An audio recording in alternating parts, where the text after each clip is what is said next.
Um, thank you guys for watching my film. I'm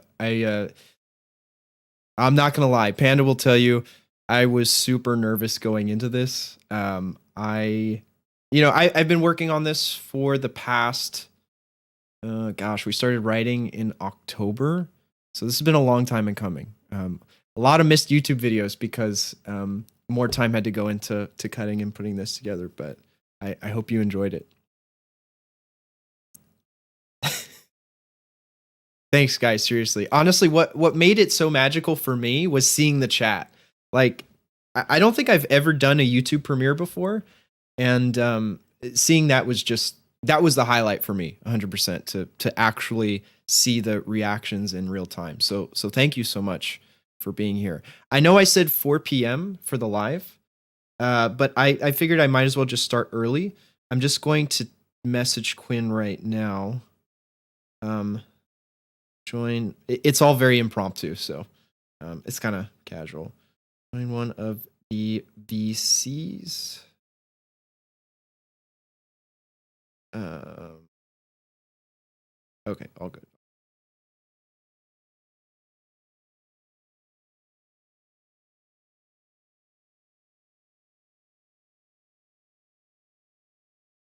I'm gonna do the. We should probably do green room. Green room works.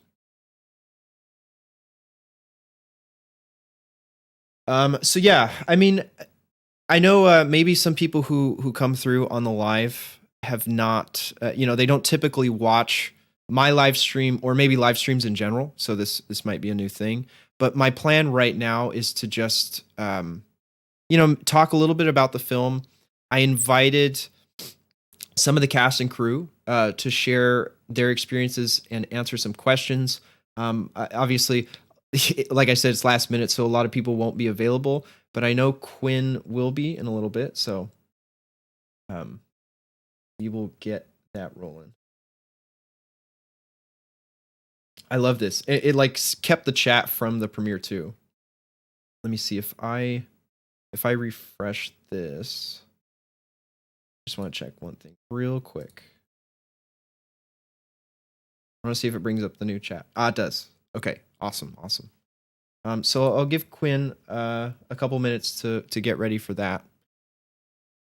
But yeah, thank you guys again for watching. Now I should actually read the chat. Sick filmmaking.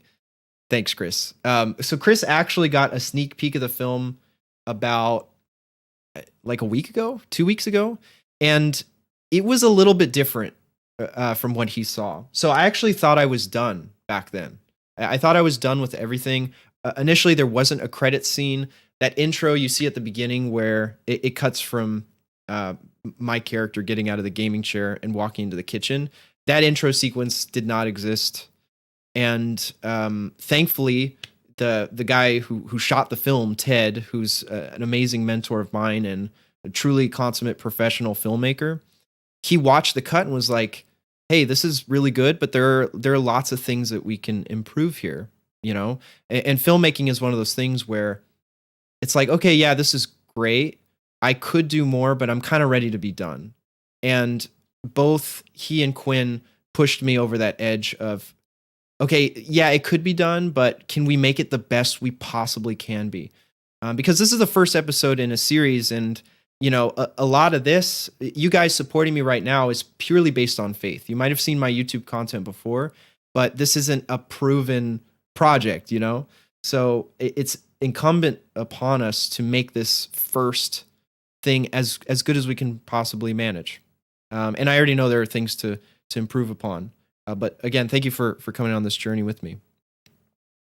I sent you like a 2-minute video of me reacting to the anime. Oh, yeah. I think my favorite part was seeing Panda react to her being mentioned in the kitchen scene. I knew she was gonna have I knew she was gonna have something to say about that one. Go to live so people can't just jump in. I'm actually not in the VC right now, so I will switch. As soon as Quinn is in there, I'll bring Quinn up to my channel. Oh, thank you, Panda. Never mind. I won't even worry about it.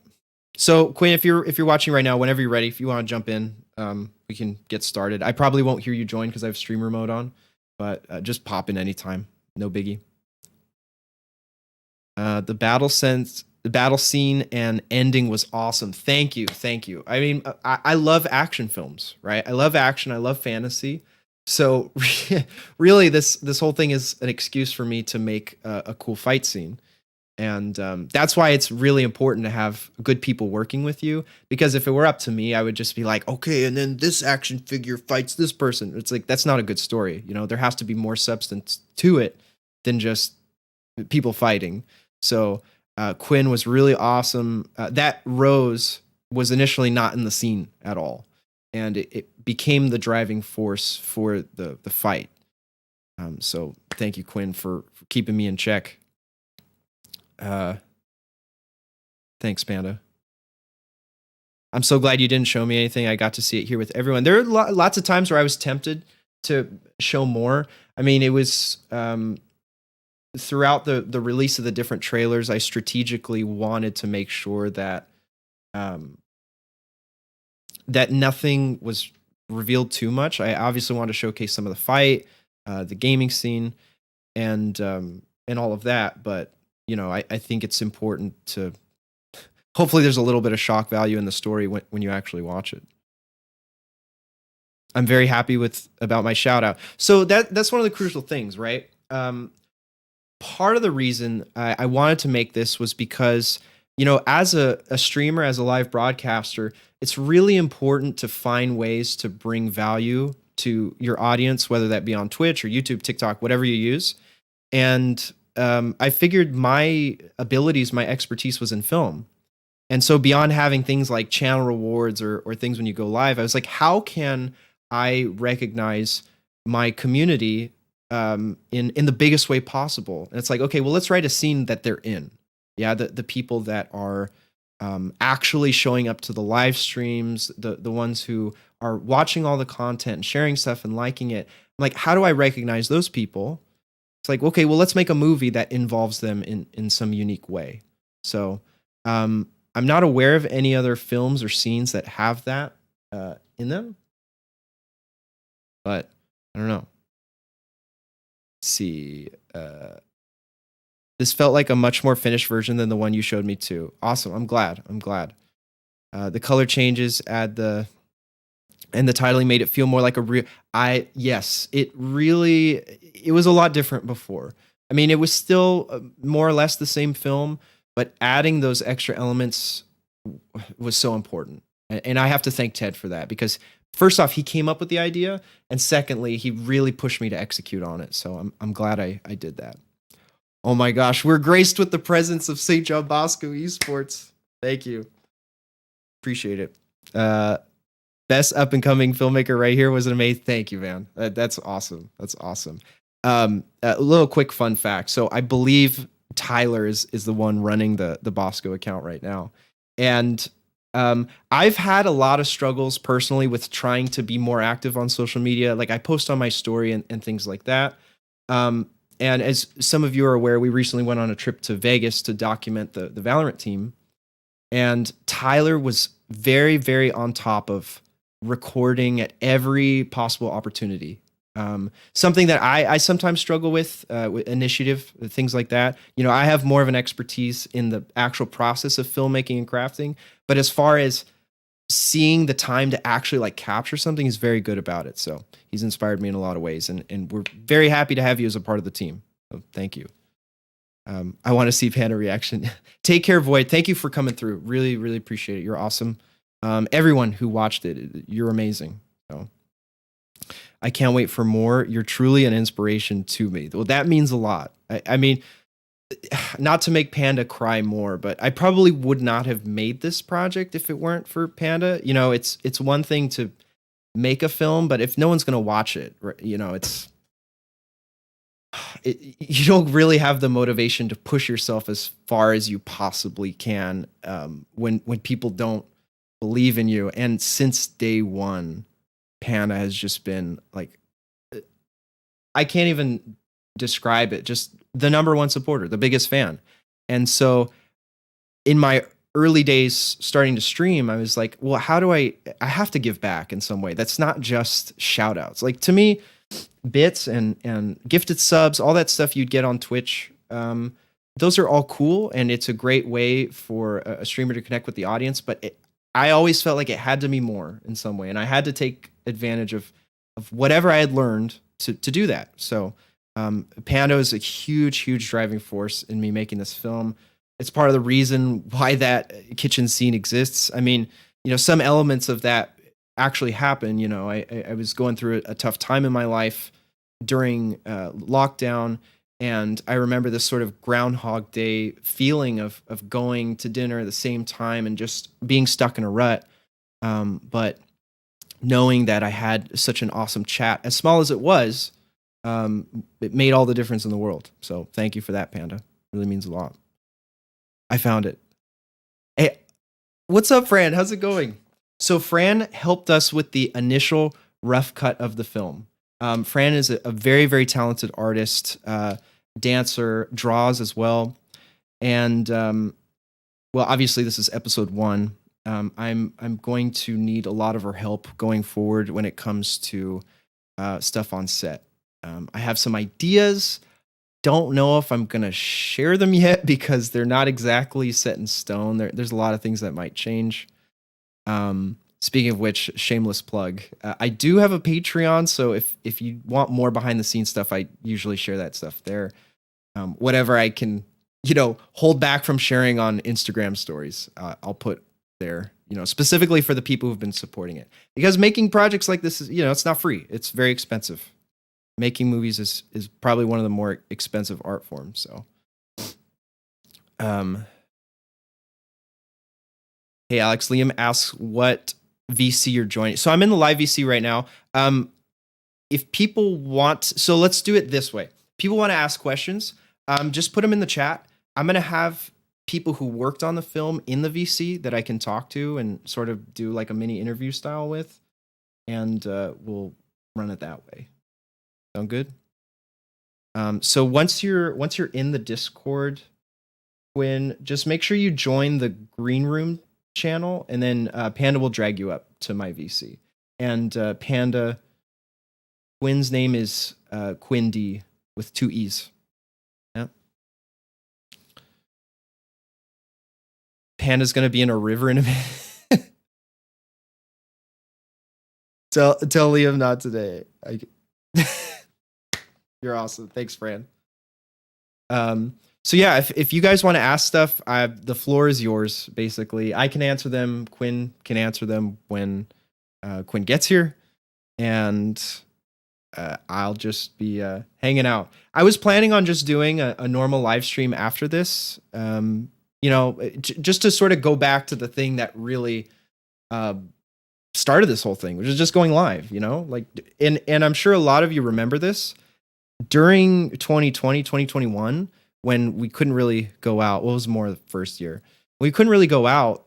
We had a lot of free time. If we weren't working online or doing something else that didn't involve being stuck at home, we had a lot of free time. And that's when I started to take streaming and content creation more seriously. Obviously, after that time subsided, people either didn't stick with it, they went back to their normal routines, and it wasn't so much of a passion, I guess you could say, for them. Whereas I was like, I want to keep doing this. Doesn't matter. I'm back at work in full force, but I still want to make content here. It's the best way, I think, right now to grow your own sort of body of work. Film really touches people in a unique way, whether it's a cinematic thing like this, or if it's just a regular YouTube video where you're expressing your thoughts and feelings. I think it's a fantastic avenue, and so I just ended up kind of sticking with it. Oh, sweet, there's Quinn. So once hello, can you hear me? Oh, Quinn's still figuring stuff out. Okay, it won't let me drag Quinn. Let me try dragging. Did that work? Can you hear me? Yes, testing. Oh gosh, there's a delay between this and the stream. I'm gonna Oh turn. yeah. So Okay. the Is it okay street if I turn off the stream because it's very disorienting? totally fine, totally fine. Yeah, I Okay. think it's like a 15 or 20-second delay. Okay. So I can hear you now. Okay, sweet. Um, awesome. Sounds like the connection is good. So, I'll start off with this. How do you feel after watching it, Quinn? Accomplished. Sorry, I'm eating a sandwich. Oh, you're good. You're good. Eat away. Oh, do you want to be on camera or what? No, I don't want to be on camera. Okay. I Okay. just got Cool. off of just some dirty boats. I don't really feel camera worthy. But we could do like a pirate film. No, I'm kidding. No, no, no, no.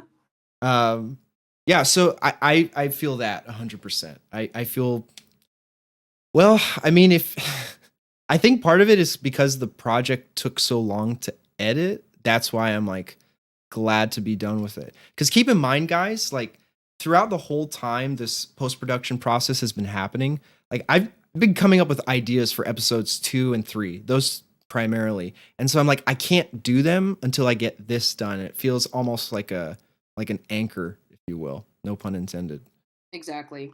Yeah, that was my main thought when watching it is like, oh, I can't wait to get started on episode 2. Yeah, absolutely. And to add a little more context, Quinn actually would come over every day I was editing. Every day that I was editing, which, I couldn't do all the time because of other stuff going on. But that was a fantastic source of motivation and oversight.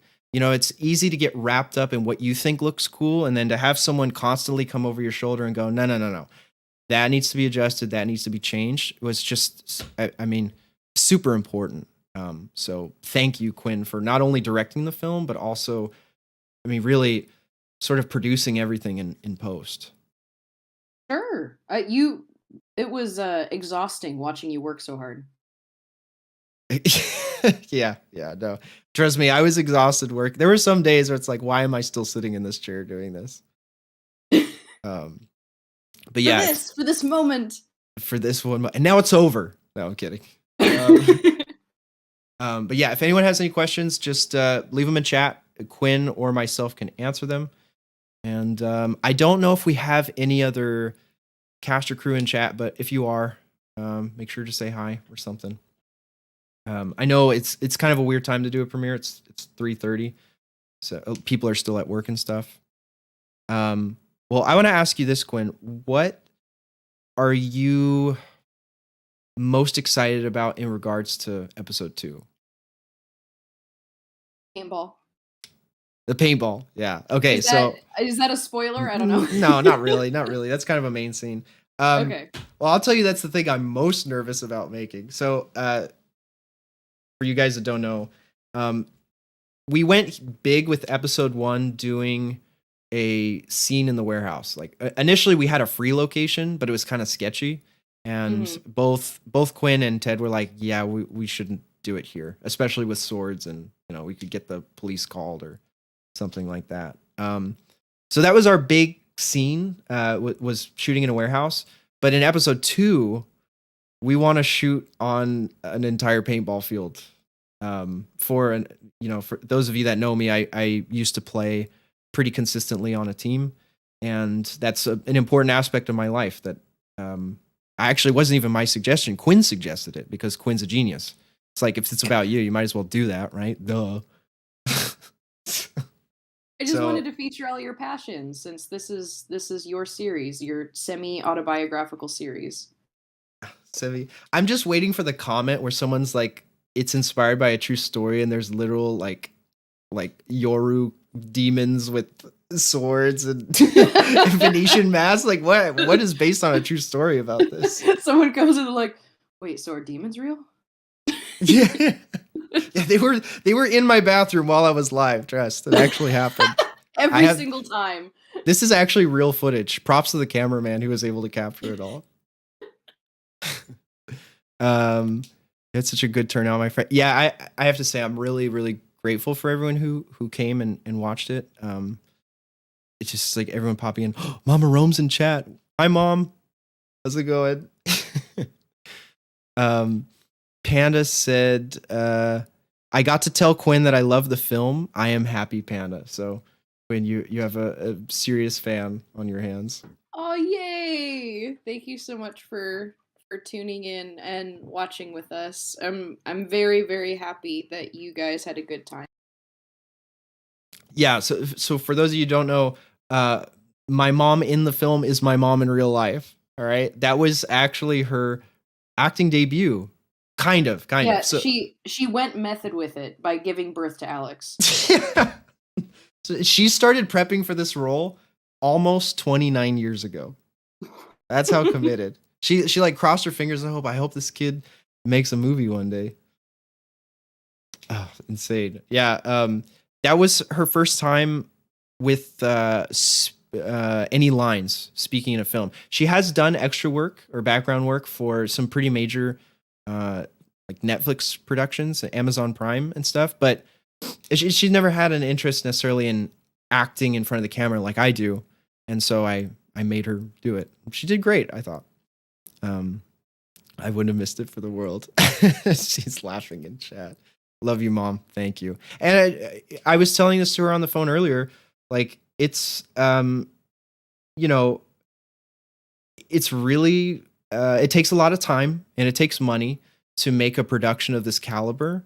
And when you're working a full time job, when you're trying to pay bills, it becomes less and less practical. So I'm grateful to her for being so supportive of me, and sometimes she takes one for the team. She's like, look, you need this, I'll help you out if you really need it. And it's like I can't make a film if I don't have someone like that in my life. It's just I'm very blessed and fortunate to have that. How did the music choices come about? Was there a couple new ones? That's a great question. So I actually knew kind of what music I wanted to use before we shot it. Music is a huge inspiration to me when it comes to storytelling, like as far as, oftentimes, like when I go out for my morning runs and I'm listening to music, I see all the scenes in my head, or I shouldn't say scenes, I see shots in my head constantly, ever since I was a kid. And so after I got a subscription to Epidemic so I could use music for my streams, I'd start to listen to it religiously and find things that I liked. And it just so happened, like the theme you hear in the credits scene, I listened to that and it just like dawned on me one day. I'm like, okay, so we can start making a movie using this song. Which is it's a nice hurdle to overcome, because a lot of times we hear our like popular music that we really like and you can't use it for anything, because it's copyrighted. And so I was fortunate in that regard to have the music in my head before. Other things like the fight scene, that music didn't come until the end. I just what did I do? I search by mood or I search by genre. Actually, here's how it happened. So I sent a rough cut of the film to a friend of mine, Sean. Shout out Shaunicus, who's a really awesome dude. He's another filmmaker. He watched the rough cut and he said, "I'm imagining." I think it was. He said Mongolian monks or something like that, and you don't hear it in the final cut, but I went and looked up music that sounded like that, and the part of it that stood out I ended up using in the dream scene. So it was a combination of things I already had an idea about, things I found during the editing process, and things that other people suggested. So yeah. Let's see. Yeah, the music was probably my favorite thing to cut. I want to ask you, Quinn, going back to the actual production process, what, like when it came to shooting, what was the scariest thing for you? I know I can think of a couple things. Okay, being completely honest, the scariest thing was working with Ted because because he's so experienced. Yeah. Yeah. Like he's such a just a consummate professional, and he brought his own gear and his own ideas. Like there was that beautiful like prism shot that he just kind of whipped out of his bag when we were shooting in the warehouse Effortlessly. effortlessly. Yeah. That was the scariest thing. Was working with someone who knew what they were doing, just knew their job in and out, and I was just mostly scared of making myself look like a fool in front of him. I no, I feel that 100%. Guys, I met Ted in Brazil working on a huge film, like the biggest film I've ever worked on, which unfortunately never came out. But this guy has like, if there were Navy SEALs for movies, he would be one of them. Like he's seen it all. He's done it all. He's traveled all over the world making films, and you know, I know him on a personal level. We've hung out. We've stayed up on Discord playing games, and he still scares me because he's just like he has this understanding that you don't. I don't know what it is. Like I don't either. It's just like he gets things that I never think of. Right? Like you know, oh yeah, of course you put a credit scene here. I'm like, duh, of course you would have, and I never had the idea. So it's it's insane. Yeah, Ted really is the GOAT. And like I mentioned earlier, he was present for a lot of the editing process after, and on set while Quinn was directing, Quinn would have like a very very clear idea of what was going to happen, and we would have a shot list set up, and then Ted would go, "What if we do this?" And Quinn and I are both like, "Oh yeah, no kidding." Yeah. It's a balancing act when he comes up with these brilliant suggestions. Because your first thought is, why didn't I think of that? But you gotta let it go of that. That's like your God face speaking, that's your ego, right? Right. So it's just like, oh, I am so grateful that he is on this project with us. Yeah. Like practice gratitude instead of insecurity. Yeah, absolutely. Yeah, I mean, it's like that quote you hear all the time of, you know, you don't want to be the smartest person in the room, because the smarter people will teach you, and so rather And than Ted is a fantastic teacher. yes, yeah, very much so. Rather than going all I'm in over my head, it's like, okay, well, how can I step up my game so that we can all do our best possible job on this project? So yeah, I agree with that completely. What Panda, was the scariest part for you, Alex? um, you know, I mean, there were a few things, but I will say the most stress inducing part was casting Neva. Oh So, my so the god. romantic interest character. Oh, it's all coming back to me now. Yes. Oh my god.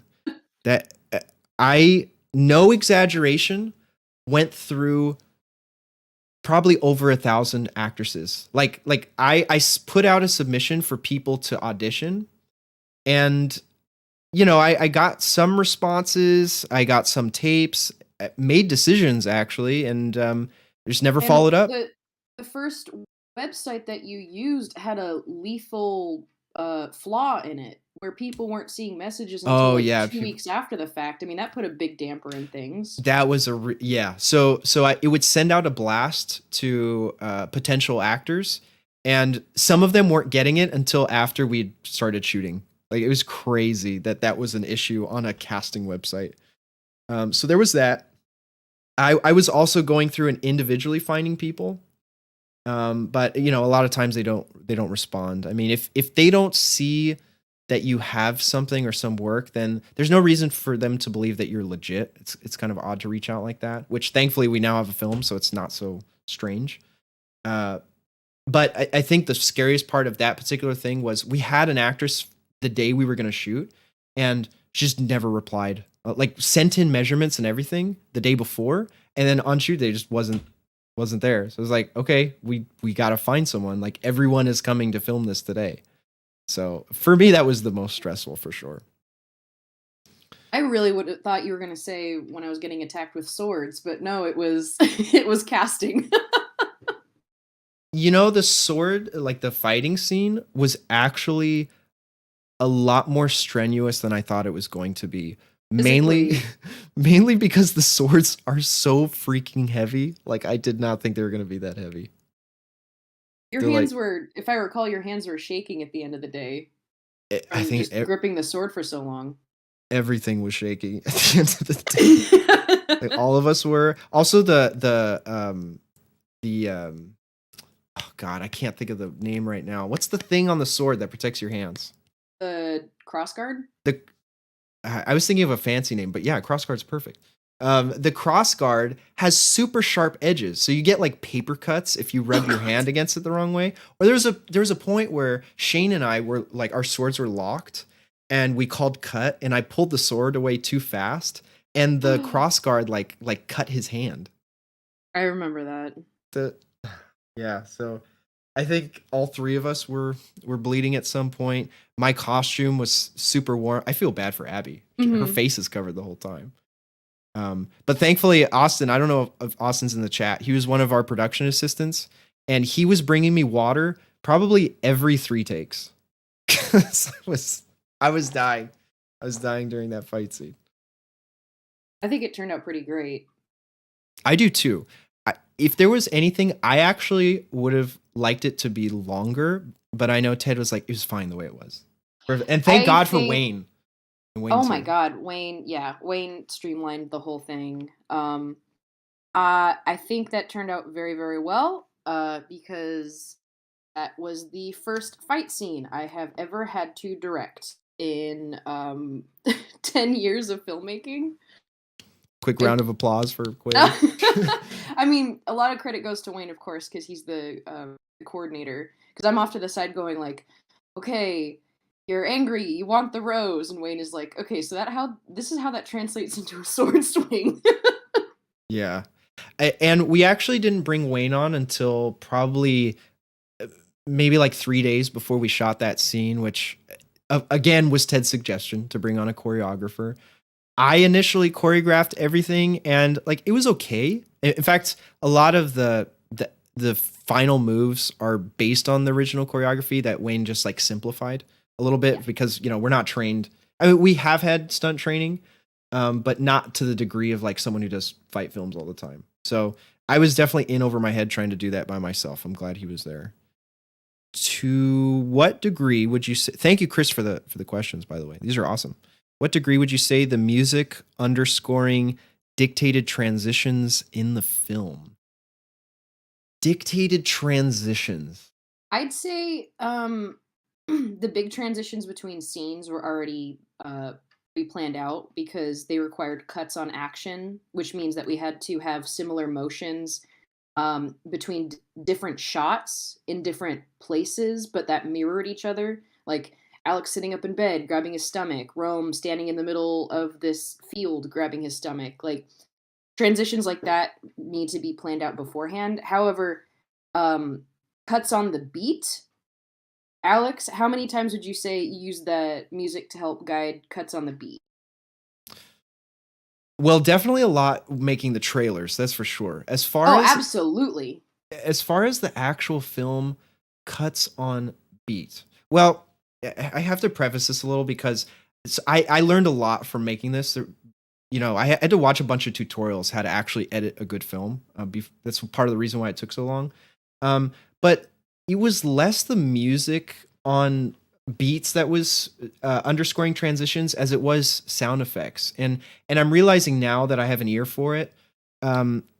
It sounds like music sometimes, but it's like the crescendo or the swell of different sound effects, risers, hits, drums, and things like that at a certain moment that you assign that have the most impact in the transition. A lot of times, if the music transitions naturally, it's just like good luck. Like, oh my gosh, that was amazing. I can't believe the timing worked out so perfectly. I will say for the credits, obviously there's a certain length that we have to hit, and I have to figure out where the moment is in the music that we can start to end it, right? It's like, oh, okay, the song is 2 minutes long, but we only have 20, 30 seconds of credits. And we want it For to flow sure. naturally. I'd say That's that the part of the movie that had the most influence in terms of like marriage between editing and music were the opening credits.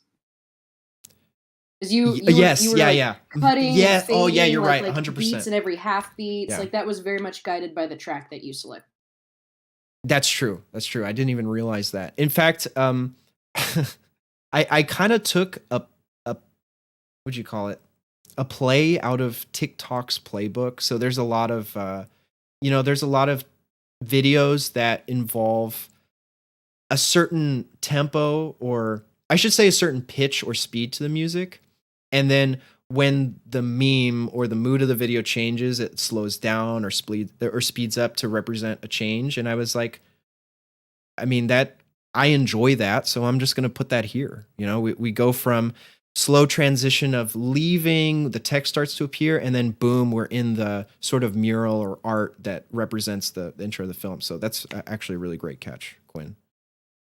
Um, You make an interesting point. Oh, excuse me, hold on, I'm gonna cough for a second.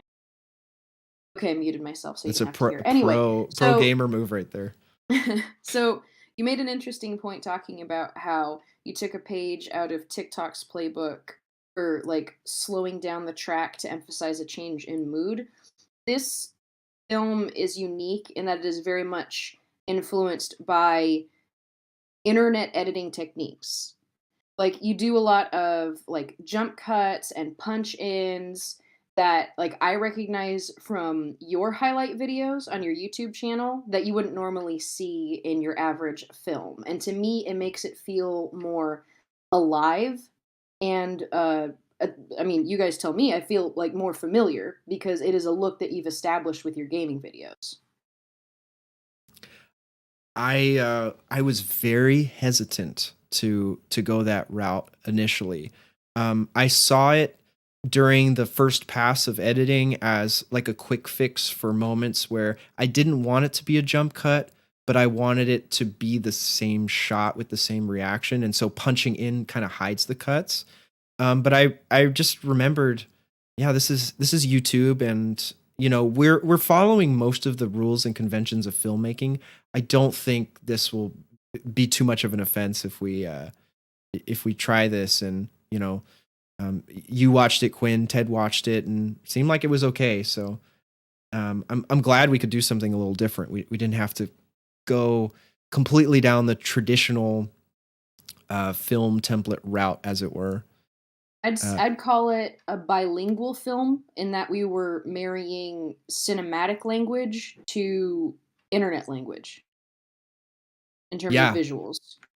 yeah, absolutely. And I mean, there have been more films nowadays that have animations like the chat screen on screen like that, or text messages.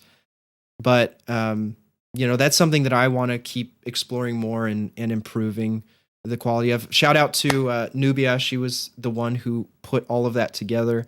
So for that scene, the chat is a combination of things that happened in a real stream, which it's linked on my Discord somewhere. If anyone actually wants to see the game where we played that was all real gameplay.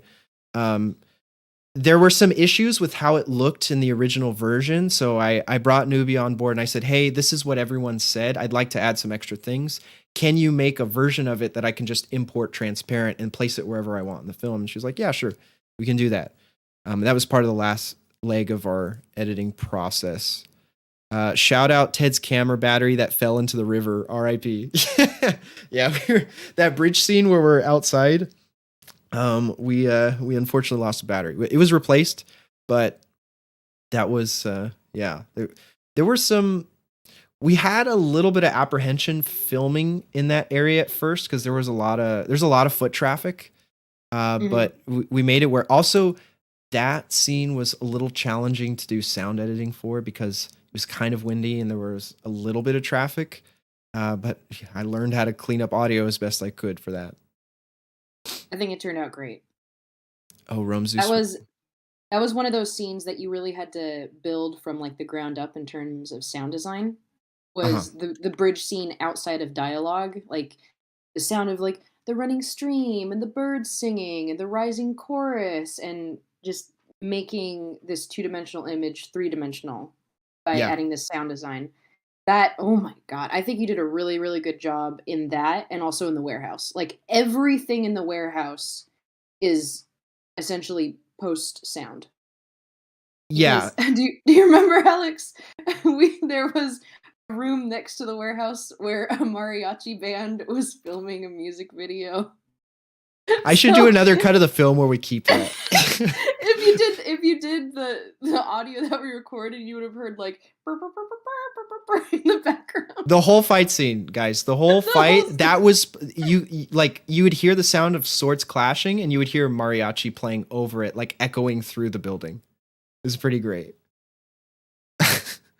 But going back to what you said about sound design, Quinn. So Yeah, guys, I'm gonna pat myself on the back for this one. Ted as was you should. looking at the timeline for the fight scene, and I forgot what he asked. It was something about the audio, and I said, "Oh yeah, that's all added." He's like, "All of that's added?" I said, "All of it." He's looking at all the like little green notches that are there's so many that they're minuscule. And he's like, "Wow, Every ting ting of the swords, yeah." every shuffle of the feet, every demonic growl, the wind chimes for the rose, everything, every little thing to make it feel like you guys are alive and in that space. I had to search and download all of that. So that was a really, I mean, this film was sort of like a boot camp as a filmmaker, as it were. Like how hard can you push yourself doing all the different aspects of it? I think the only real sounds in that scene are probably me standing up and Shane pushing me. Everything else, like Abigail walking, I had to search and download a sound for it. So it was a good experience. Very, very challenging. What's up, Salmon? How are you doing? Without spoilers, where will we see Rome in this journey going forward in the future films? Great question, Panda. You want to try that Can I one? give like a little hint? Yeah, yeah. I'm honestly, I Okay. trust you to give whatever. That's fine. Okay. Hold on. I gotta close my bedroom door. Just a second. I'll be right back. Like 5 seconds. Yeah, yeah. No worries. Yeah, it was a lot of hard work, Salmon. It was a lot of, and we had an amazing team. That's what it comes down to at the end of the day. Like, I think Schwarzenegger gave a speech about his success, and he said that you have to have help along the way. Like, there's no way like a film like this will be possible by yourself or with maybe like three insanely good pros can do it, but no, actually, even then, I don't think they could do it. It takes a Filmmaking is village. definitely a full contact team sport. Yeah, straight up. That's a good way. Of Okay, putting it. so sorry for the little cliffhanger there. Okay, so the hint about like where Rome is going. I will try to be as vague as possible, but I will say that this is a journey through the unconscious, and Rome is Alex's avatar in that unconscious. So his ultimate goal is to move with the subconscious. So Alex reconciling with Rome. I'll leave it at that. Is that enough of a little hint there? Yeah, I think that's good. So Quinn had a really great idea for connecting different themes of the episodes to ancient Chinese elements, and I don't want to give too much away, but basically, like those icons will be representative of what's to come. So, Can anyone that's guess what the first element of episode 1 was? I don't know if I can even guess. I'm like blanking right now. It was very subtle. Yeah, it was subtle, and like in lieu of a post credit scene, I'm like, let's throw this big icon at the end of the credits and let people wonder what it means. It's almost like an ARG at this point. Yeah, for real. Link to the video. Rome was. Oh, thank you, Panda. Appreciate it. So that's I think that's the live stream that you linked without me. Like, oh, I remember that. Nice. Yeah, a year ago now. Knowing Alex and how he described Rome in the past, that makes a really interesting story. Looking forward to it. Thank you, Panda. That's very kind of you. Okay, it's been about 45 minutes. I was thinking about doing a longer stream where I just play, but I kind of want to just relax and, hop into a VC with anyone who wants to hang out for a bit. Because I'm my stress is starting to like taper off, and I just want to chill for a bit. But I want everyone to give a quick shout out, round of applause to Woohoo. Quinn for doing Oh, for just me. yeah, for you for doing such a. Oh, actually, Chris had another question. What was it? One more. Gotta One get more this question. reps in with the sword and work it. That's true. I need to work out with the sword more. Which I'm starting jujitsu soon, so hopefully that'll get me in shape. That's gonna be so cool. Okay, I just heard my parents calling for me, so I'm gonna log off. Thank you everyone for tuning in, and we'll see you for episode 2. Bye, Alex. See you, Quinn. Thank you. I'm curious to know what you and Quinn think would have been different if you had swapped roles, like if you directed and she edited. Okay. I think I can answer that. So first off, if I had directed, it would have been a lot more. I would have missed a lot more stuff. Is I'm starting to realize now, after having obsessed over chess for the past week. I have trouble looking at like big picture things sometimes, or thinking longer term, whereas Quinn is very organized and very prepared. So directing is Quinn's very well suited to directing, is what I'm trying to say. So I'm glad that was not swapped. As far as editing goes, well, I mean, I haven't really seen Quinn in the chair editing for like an extended period of time. I think I've definitely built up the endurance to do it long term. You know, I sort of, my reps are YouTube videos. You know, like I think I have 50 plus YouTube videos up on my channel at this point, and it's been excellent training for me, or it's been excellent preparation for this project. None of it has been as hard as this one, but now going forward, I think they're going to feel a little bit easier, which is nice.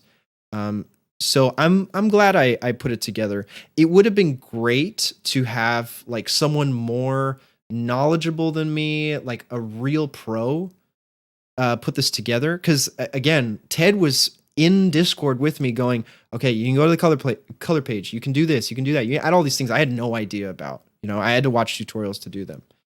But I think I definitely persevered throughout the course of it, and you know, I think we filled the roles that were important for us to fill. So, love you too, Mom. Thank you. Thank you again for all of your help and support and everything. Everyone who came through, everyone who watched it, everyone in the stream, everyone who was on Twitch, and everyone who's on YouTube. Thank you guys so much. You are the best. I love you. And I'm so excited to keep making more stuff, keep improving, no matter what it is, whether it's a YouTube video or another film or a TikTok or whatever. You know, I just want to make it work. Come to open mat tonight. There's open mat tonight. I thought the next session was tomorrow. I'm going to be there tomorrow. So, if you can make it, then I'll see you on the mat. Okay. Much love, guys. Have a great night. Thank you again. And I'll see you in the next live stream or YouTube video. Peace out.